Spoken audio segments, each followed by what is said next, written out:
할렐루야. 여러분, 신앙생활을 행복하게 하는 비결이 있어요. 그게 뭐냐면 주님을 만나는 거예요.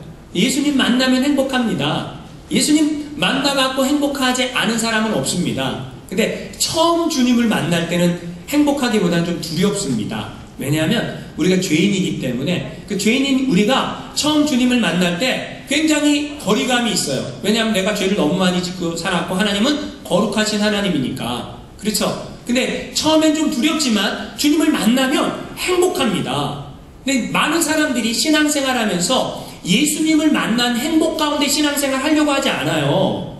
어떻게 신앙생활 하려고 하냐면 다른 사람들이 나한테 잘해주고 나를 기분 좋게 해주고 그러면 나는 신앙생활 행복하게 잘할 수 있다고 생각하고, 다른 사람들이 나를 힘들게 만들고 나를 어렵게 만들면 나는 신앙생활 어렵다라고 생각을 합니다.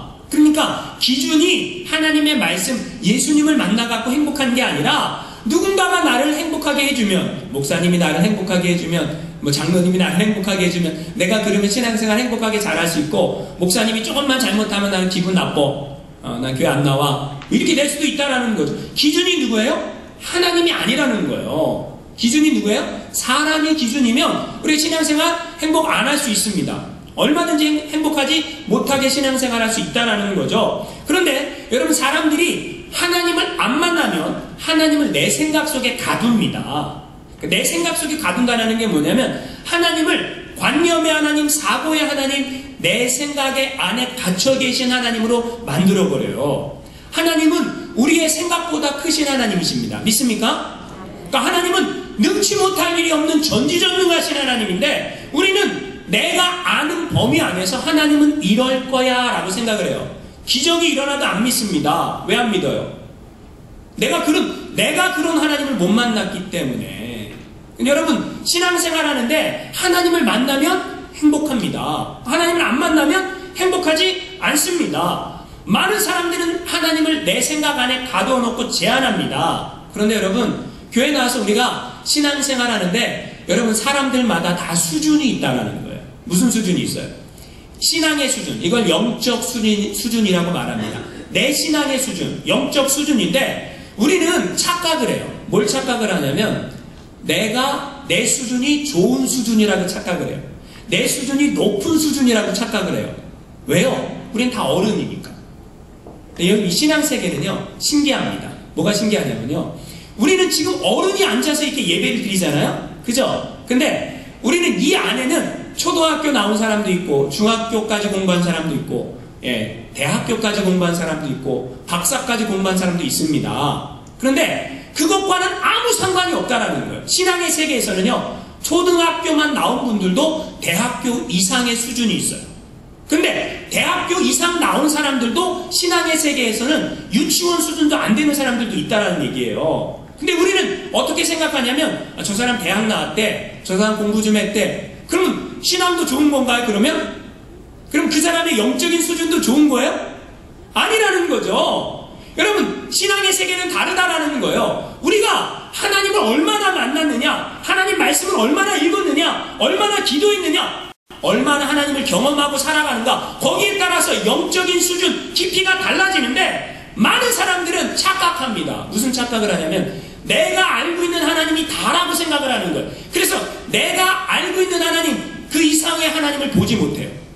그 이상의 하나님을 보게 하려고 해도 내 경험, 내가 살아온 인생의 경험, 그 안에 한계를 지어요. 하나님은 한계가 없는 하나님인데 하나님을 한계를 줘버리니까 하나님이 역사할 수가 없다라는 거죠. 영적인 눈이 떠지지 않으면 하나님이 어떤 하나님인지 몰라요.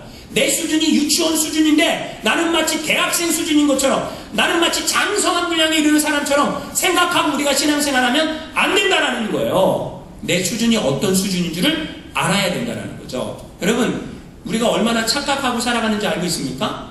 제가 여러분이 얼마나 착각하고 살아가는지 오늘 말씀을 통해서 제가 나누려고 합니다. 많은 사람들은요, 하나님을 대할 때 내 눈으로 본 것만 믿겠다 그래요. 내 눈으로 본 것만 믿겠다라고 말하는 사람들이 있습니다. 이게 착각이죠. 내 수준이 그런 건데, 여러분, 우리가 눈으로 본다라는 게 뭘까요? 눈으로 본다라는 것은 가시광선 안에 있는 것들을 본다라는 얘기예요. 그러니까 가시광선이 비춰주지 않으면 뭐예요? 볼 수 없어요. 예를 들어서 여기 불을 다 꺼버려봐요. 아무것도 안 보이게 해봐요. 그럼 우리가 볼 수 있습니까? 없습니까? 없다라는 거죠. 육의 눈은 한계가 있어요. 하나님이 보여주시는 것만큼만 보는 거예요. 근데 내가 영적인 눈을 떼지 않으면 하나님을 볼 수가 없습니다. 하나님을 알 수가 없다. 육의 눈을 뜨고 이 육의 눈으로 하나님을 봐야 믿겠다라고 말하는 분들이 있는데 굉장히 어리석은 거죠. 여러분 나이가 들어보세요. 그럼 눈이 시력이 어떻게 돼요? 점점점 떨어집니다. 시력이 떨어지니까 노안이 오죠. 잘 안 보입니다. 아니 다 시들어버린 꽃을 보면서도 활짝 핀 꽃으로 착각할 수도 있다라는 거죠. 왜요? 우리의 눈은 한계가 있으니까. 여러분이 잘 안 믿을까봐 제가 그림을 하나 준비했어요. 그림을 하나 한번 보시죠. 예, 잘 보세요. 자, 무용수가 한 바퀴 턴을 하고 있습니다. 자, 무용수가 턴을 하는데 오른쪽으로 돌고 있습니까? 왼쪽으로 돌고 있습니까? 잘 보세요. 여러분이 그냥 보기만 하면 됩니다. 자, 무용수가 턴을 하는데 오른쪽으로 돌고 있어요? 왼쪽으로 돌고 있어요? 네, 오른쪽으로 돌고 있다. 난 그렇게 보인다라는 분 손 들어보세요. 뭐 답이 없는 거예요. 그냥 손 드시면 돼요. 자, 손 내리세요. 그럼 나는 왼쪽으로 도는 거이 보인다라고 생각하면 손 들어보세요. 손 안 든 분이 있어요. 꼭 이런 간첩과 같은 분들이 계십니다. 그러면 양쪽 다 돈다. 나는 양쪽 다 돈다. 네, 손 내리세요. 여러분 오른쪽으로 돌까요? 왼쪽으로 돌까요? 양쪽 다 돌까요? 지금 여러분 무용수가 오른쪽으로 돌고 있는 게 보이면 여러분 왼쪽 뇌를 사용하고 있는 거예요. 여러분 만약에 왼쪽으로 돌고 있는 게 보이면 여러분 오른쪽 뇌를 사용하고 있는 거예요. 무슨 말인지 이해가 되십니까? 이게 이 예일대학교에서 5년 동안 연구해갖고 개발해서 그러니까 발표한 거예요. 인간이 보는 게 뭐냐? 인간이 보는 게 뭐냐? 아무것도 아니라는 거죠. 왼쪽 뇌를 사용하는 사람은 논리적이고 사실을 중요하게 생각하고 언어 능력이 뛰어나고 수학과 과학을 잘하고 이해력이 좋은 사람들이에요. 오른쪽 뇌를 사용하는 사람들은 감수성이 좋고 상상력이 좋고 철학과 종교에 깊이가 있는 분들이에요. 모험정신이 있고 현재와 미래 연관성에 관심이 있습니다. 그런데 미국 사람 중에 14%는 오른쪽으로 도는 것도 보이고 왼쪽으로 도는 것도 보인다는 거예요. 여러분이 이걸 못 믿을까봐 다음 그림을 제가 한번 더 준비했어요. 자, 보세요. 다음 그림, 왼쪽에 있는 거에 집중하면 여러분은 가운데 있는 그림이 같이 돕니다. 오른쪽에 있는 그림에 집중하면 가운데 있는 그림이 오른쪽으로 돕니다. 보이세요? 네. 내가 눈으로 보는 것만 믿겠다? 여러분 이거 착각입니다. 내 눈으로 하나님을 보고 믿겠다? 여러분 우리 눈으로 내가 지금 내 눈으로 보고 있는데도 어떻게 보여요? 다르게 보인다라는 거죠. 내 눈으로 지금 보고 있는데도 내가 지금 내 눈앞에 보이는데도 다르게 보인다라는 거예요. 그렇죠? 그런데 나는 내 보는 것만 믿겠다. 이건 틀림없이 오른쪽으로 도는 거야 라고 생각을 해서 그렇게 생각하고 있다면 여러분은 유치원 수준의 신앙생활을 하고 있다는 거예요. 자, 하나님을 우리가 어떻게 생각해요? 내가 내 눈으로 봐야 된다. 하나님을 내 눈으로 봐야 믿겠다. 이거 뭐예요?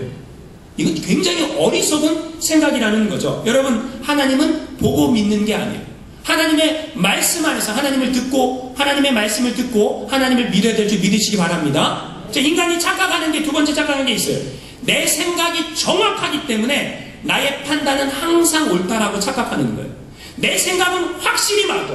내 생각은 틀림없어. 나는 그런 사람이야. 어떤 사건을 보고 어떤 사실을 보고 내 생각이 맞아 주장한다면 그게 착각이라는 거죠. 여러분 사람들이요 다 자기 관점에서 봅니다. 사람이 이 세상을 살아가면서 나의 관점에서 보는 거예요. 나의 관점에서 보는 걸 뿐인데 그게 맞다라고 그게 내 판단이 정확하다고 이렇게 주장한다면 이건 어리석은 겁니다. 이런 웃은 얘기가 있습니다. 어떤 사람이 회사에 늦게 출근을 한 거예요. 동료가 보니까 양쪽 눈이 시퍼렇게 멍든 거예요. 그러니까 한국말로 눈탱이가 밤탱이가 됐다 그러죠. 양쪽 눈이 시퍼렇게 멍들어서 출근을 한 거예요. 그래서 아니 왜 이렇게 눈이 시퍼렇게 돼갖고 왔냐고 무슨 일 있었냐고 이런 얘기를 물어보니까 이 사람이 얘기합니다. 아 내가 오늘 출근하는데 지하철을 타고 출근하는데 에스컬레이터 있지 않습니까? 이렇게 계단이 이렇게 쭉 올라가는 거. 에스컬레이터를 탔는데 앞에 아가씨가 있더라는 거예요. 근데 아가씨 바지가 엉덩이가 이렇게 바지에 이렇게 쏙 낀 거예요. 아 이게 민망하다라고 생각을 해갖고 참 내가 빼줘야 되겠다 이런 생각을 해서 그걸 빼줬다는 거예요. 그러니까 이 아가씨가 돌아서서 주먹을 한 대 딱 때리는 바람에 한쪽 눈이 밤탱이가 됐다라는 거죠. 아니 그러면 그 아가씨가 두 대를 때렸냐? 그러니까 그게 아니라 한 대 맞고 생각해보니까 이거 내가 잘못했구나. 원위치 시켜줘야 되겠다. 그래서 원위치 시켜줬더니 한 대 더 때려갖고 양쪽 눈이 밤탱이가 됐다. 이러면서 얘기를 하는 거예요. 여러분 이 남자의 입장에서 보면 여러분 이 사람은 굉장히 착한 사람이에요. 왜요? 아니 민망하니까 그거 빼줬으니까. 그죠? 이 여자의 입장에서 보면 뭐예요? 이 사람 누구예요? 치안이죠.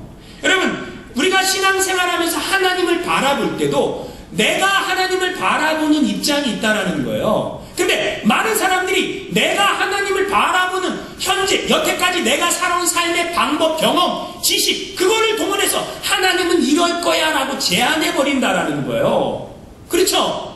근데 하나님은 그것보다 더 놀라운 하나님인데 내가 내 마음대로 해석을 해갖고 하나님을 그렇게 생각하고 살아가고 있다라는 거죠. 그런데 신앙이 성장하면 하나님이 보인다라는 거예요. 하나님이 어떤 분인지 보인다라는 거예요. 여러분 요한복음 8장에 보면 현장에서 간음하다가 붙잡혀온 여인의 이야기가 나옵니다. 자, 이 여인은 현장에서 간음을 했어요. 그리고 붙잡혀갖고 끌려왔습니다. 근데 누구 앞에 끌고 왔어요? 사람들이? 예수님께 끌고 왔습니다. 그리고 사람들이 이렇게 얘기합니다. 이런 여인은 모세의 율법에 보니까 돌로 쳐 죽이라고 합니다. 이렇게 얘기를 하는 거예요. 당신은 어떻게 하겠습니까? 예수님이요 이 사건을 가만히 보시더니 땅에 앉아서 글씨를 쓰십니다. 그럼 뭐라 그래요? 사람들한테 이렇게 얘기합니다. 너희 중에 죄 없는 자가 돌로 쳐라. 이렇게 얘기합니다. 예수님이 너희 중에 죄 없는 자가 돌로 쳐라. 이렇게 얘기를 하니까 그 중에 사람들이 양심의 찔림을 받아갖고 다 죄가 있잖아요. 하나씩 돌을 다 내려놓고 다 떠났습니다. 이제 예수님과 여인만 남았습니다. 예수님이 여인에게 물어봅니다. 그게 요한복음 18장 10절 11절에 나와 있죠. 한번 같이 읽어보겠습니다. 시작. 예수께서 일어나사 여자 외에 아무도 없는 것을 보시고 이르시되 여자여 너를 고발하던 그들이 어디 있느냐? 너를 정죄한 자가 없느냐? 대답하되 주여 없나이다. 예수께서 이르시되 나도 너를 정죄하지 아니하노니 가서 다시는 죄를 범하지 말라 하시니라. 여러분 자 여기에 이 사건에 보면 두 가지 시각이 있다라는 거예요. 어떤 시각이 있습니까? 사람들이 그 여인을 볼 때 그 여인은 어떤 사람이에요? 죄인입니다. 현장에서 간음하다가 이 여인은 어떻게 해야 돼요? 돌로 쳐 죽여야 되는 거예요. 그게 사람들의 시각이에요. 내가 그 입장이 아니니까 우리는 뭐라 그래요? 정죄합니다. 우리가 신앙생활하면서도 내가 그 입장이 아니니까 우리는 얼마든지 다른 사람들을 내 도마 위에 올려놓고 정죄해요. 죽여야 된다고 얘기합니다. 근데 하나님 입장은 뭐예요? 하나님 입장은 그 여인을 어떻게 봅니까? 불쌍히 여기는 거예요. 사람들이 파놓은 함정에 빠져갖고 사람들이 파놓은 함정에 빠져 죽을 수밖에 없는 가련한 인생, 불쌍한 인생으로 그 여인을 바라보시는 거예요. 시각이 다르죠? 너무나 다른 시각이 있다라는 거예요. 그래서 예수님은 그 여인을 어떻게 하십니까? 나도 너를 정죄하지 아니하노니 가서 다시는 죄를 짓지 말아라. 용서해 주신다라는 거예요. 여러분 우리가 신앙이 성장한다라는 게 뭐예요? 내 생각이 맞아, 내 판단이 맞아. 그래서 나는 다 옳기 때문에 다른 사람은 틀렸기 때문에 나는 내 생각과 판단으로 다른 사람을 다 정죄하고 비판하고 그러고 있다면 누가 틀린 걸까요? 여러분 스스로 생각을 해봐야 된다는 거예요. 오늘 하나님 아버지의 마음이 우리에게 임해야 우리는 뭐 할 수 있어요? 다른 사람을 정죄하고 판단하고 비판하고 그렇게 하지 않을 수 있다는 거예요. 그러나 하나님 아버지의 마음이 임하지 않으면 얼마든지 우리는 다른 사람을 향해 손가락질하고 비방하고 욕하고 저주하고 그러면 그 사람이 어떻게 될까요? 나중에는 그렇게 말하는 그 사람이 심판을 받게 된다는 거예요. 여러분 내 생각, 내 판단이 다 옳다라고 여러분 착각하지 마시기 바랍니다. 자, 세 번째 사람들이 착각하는 게 있어요. 그게 뭐냐면 내 직감이 맞다라고 착각하는 거예요. 요즘 여자의 직감 뭐예요? 확실하다. 그런 얘기가 있지 않습니까? 여자의 직감 확실합니까? 여러분 여러분의 직감을 믿으십니까? 여러분 여자의 직감 틀림없다. 여러분 그럼 여러분이 생각하는 여러분의 직감이 여러분 하나님 말씀보다 더 옳을까요? 나는 직감적으로 하나님을 판단할 수 있어. 나는 직감적으로 하나님을 알 수 있어. 그렇게 생각하십니까? 그것도 여러분의 착각이라는 거죠. 미국의 유명한 대학이 하버드 대학이 있지 않습니까? 하버드 대학의 찰스 엘리엇에게 어느 날 허름한 옷을 입고 노 부부가 찾아왔어요. 노 부부가 찾아와가 가만 보니까 이 사람들이 대단해 보이지도 않고 직감적으로 이 총장이 알아본 거죠. 그래서 그냥 이 총장을 만나려면 올 때 좀 깨끗하게 옷을 차려입고 오든지 좀 단정하게 하고 오든지 좀 그래야 되는데 그냥 허름한 옷을 입고 노 부부가 찾아오니까 총장이 만나기 싫은데 그냥 억지로 만났어요. 얘기를 합니다. 근데 총장이 그냥 듣기는 들었어요. 노부부가 얼마를 좀 대학에 기부한대요. 그랬는데도 뭐 하면 얼마나 하겠어요. 왔다 갔다 하고 바쁘다고 그러니까 노부부가 정중하게 인사를 합니다. 총장님 바쁘신데 시간 뺏어서 죄송합니다. 저희 그냥 돌아가 보겠습니다. 그리고 돌아갔어요. 나중에 알고 보니까 이 노부부는 캘리포니아에서 최고의 부자였어요.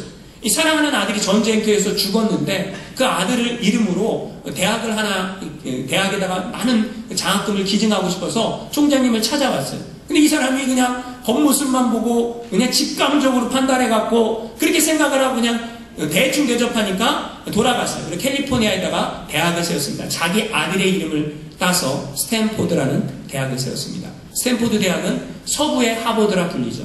여러분, 만약에 이 총장이 스탠포드 그 대학을 설립했던 이 노부부의 그 마음, 귀한 마음을 알았더라면, 여러분, 직감적으로 그걸 알아봤을까요? 못 알아봤다라는 거죠. 그 사람들이 어떤 행동을 하려고 하는지, 어떤 마음으로 왔는지 알았더라면 그렇게 안 했겠죠. 많은 사람들이 내 직감이 맞다라고 판단을 합니다.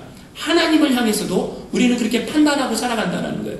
왜요? 내가 여태까지 살아온 삶의 방식이 이러니까 하나님은 내 삶 속에 역사하지 못할 거야. 하나님도 그럴 거야. 라고 생각을 한다는 거죠. 63절에 이렇게 말씀하고 계세요. 예수님이 살리는 것은 영이니 육은 무익하니라. 내가 너희에게 이른 말은 영이요 생명이라. 이게 무슨 말일까요? 이 말이.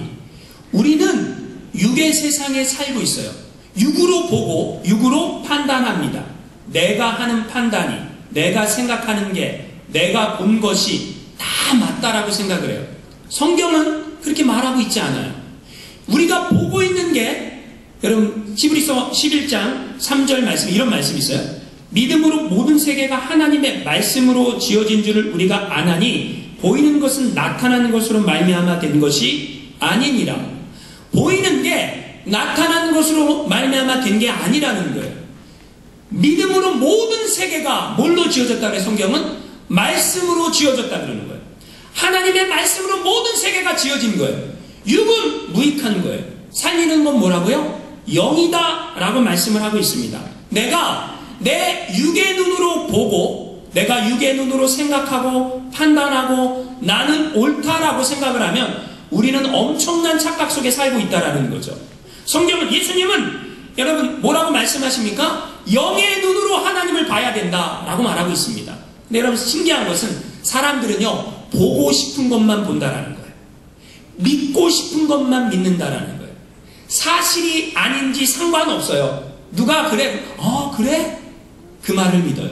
누가 뭐라 그러면 그래? 그 말을 믿어요. 여러분 영의 눈이 떠지지 않으면 하나님도 안 보입니다.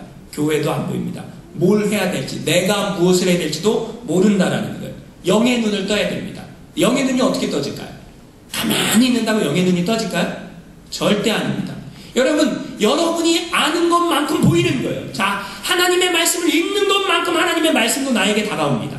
하나님의 말씀을 내가 얼마나 많이 읽었느냐, 그죠? 내가 하나님 앞에 얼마나 많이 기도했는가, 내가 하나님과 얼마나 많은 교제가 있었는가. 성경도 한 번도 안 읽고 내가 생각하는 게 맞아. 교회는 이래야 돼, 목사는 이래야 돼, 성도는 이래야 돼. 기도도 한 번도 안 해보고 하나님은 이래야 돼, 목사는 이래야 돼, 교회는 이래야 돼. 우리는 착각 속에 살고 있다는 거예요. 여러분, 올 한 해 여러분 어떻게 살아가길 원하십니까? 저는 이렇게 여러분에게 도전을 주고 싶어요. 영의 눈을 뜨십시오. 영의 눈은 가만히 있는다고 저절로 떠지는 게 아니에요. 하나님의 말씀을 읽으십시오. 그리고 기도하십시오. 내가 하나님의 말씀을 읽고 기도하고 하나님과의 그 친밀한 관계를 누릴 때 우리는 뭐예요? 영의 눈이 떠져서 내가 생각하는 것, 내가 보는 것, 내가 판단하는 것이 맞는 게 아니라 하나님께서 어떻게 보실까? 하나님께서 어떻게 생각하실까? 하나님 아버지의 마음은 무엇일까? 이게 보이게 된다는 것이죠. 여러분, 올 한 해 동안 정말 하나님 말씀 열심히 읽고 열심히 기도해서 주님과의 친밀한 관계 속에 그 살아계신 하나님을 보고 내 영의 눈을 떠서 보고 주님과의 그 관계를 정말 바르게 하실 수 있는 바른 신앙생활 하시기를 주님의 이름으로 축원합니다.